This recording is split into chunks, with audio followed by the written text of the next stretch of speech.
નમસ્કાર દર્શક મિત્રો, બોટાદ દસ્તક ન્યૂઝમાં આપનું હાર્દિક સ્વાગત છે અને હું છું LD મકવાણા। આપ જોઈ રહ્યા છો બોટાદ દસ્તક ન્યૂઝ। ગારિયાધારથી મણિનગર જતી સરકારી ST બસના ડ્રાઈવરો દ્વારા જે આગળ રોડ રસ્તો જોવા માટેનો કાચ ફૂલોથી બિલકુલ ઢાંકી દેવામાં આવ્યો હતો। આ શણગાર ડ્રાઈવરો દ્વારા તેમની બસ કંઈક અલગ જ દેખાય એવો આશય હતો, તેમજ તેઓ બસ પોતાની હોય એવી રીતે આ બસનું બંને ડ્રાઈવરો દ્વારા જતન કરવામાં આવે છે।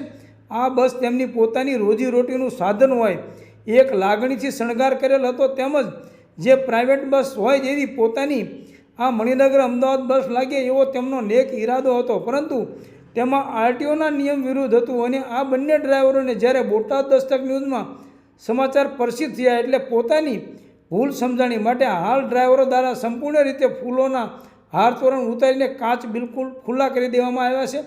તેમજ બસમાં જે ટેપ રેકોર્ડર મોટા અવાજે વગાડવામાં આવે છે તેમાં પણ નિયમથી ચાલશે એવું બંને ડ્રાઈવરોએ કબૂલ કરેલ છે। જે ડ્રાઈવરો દ્વારા જે ભૂલ હતી એ સ્વીકારી હતી અને આ બસના બંને ડ્રાઈવરોને ખૂબ ખૂબ અભિનંદન છે કે આ બસના બંને ડ્રાઈવરો પેસેન્જરોને ટાઈમસર પોતાની મંજિલે પહોંચાડે છે।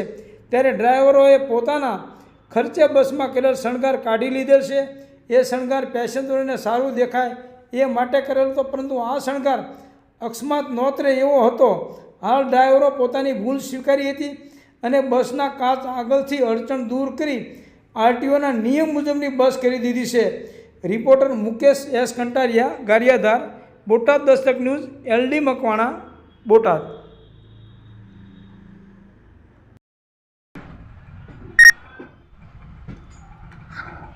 હાલ જે થોડા દિવસ પહેલાં આજે ST બસ જે મણિનગર ગારિયાધાર અમદાવાદ જેમાં બસમાં જે ડ્રાઈવર દ્વારા ફેસિલિટી જે પેસેન્જરો માટે ખૂબ સારી એવી કામગીરી જે શણગાર કરીને કરવામાં આવી, પણ ક્યાંક ને ક્યાંક સરકાર વિરુદ્ધ હોય તેને લઈને બસમાંથી હાલ આજે પૂરો શણગાર કાઢી નાખવામાં આવ્યો છે અને બસને અત્યારે કમ્પ્લીટ રીતે સંપૂર્ણ રીતે ખુલ્લા કાચ કરી દેવામાં આવ્યા હતા। અને આ બસના ડ્રાઈવર ભાઈ જે એમની બહુ સારામાં સારી કામગીરી છે। આ બસ ટાઈમ ટુ ટાઈમ કોઈ દિવસ મોડી નથી પહોંચાડતા, ટાઈમ ટુ ટાઈમ પેસેન્જરોને શાંતિપૂર્વક પોતાની મંજિલ સુધી પહોંચાડી દે છે।